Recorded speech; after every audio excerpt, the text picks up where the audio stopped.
প্ৰথম প্ৰশ্ন, আন প্ৰাণী আৰু মানুহৰ মাজত প্ৰধান পাৰ্থক্যসমূহ কি?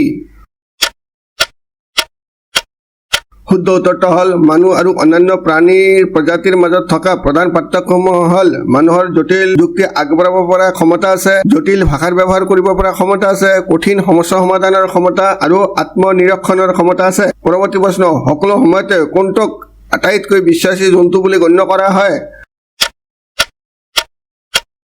শুদ্ধ উত্তৰটো হ'ল সকলো সময়তে কুকুৰক আটাইতকৈ বিশ্বাসী জন্তু বুলি গণ্য কৰা হয়। পৰৱৰ্তী প্ৰশ্ন, পানী খোৱাৰ পিছত কোনটো জন্তুৰ মৃত্যু হয় আৰু কিয়?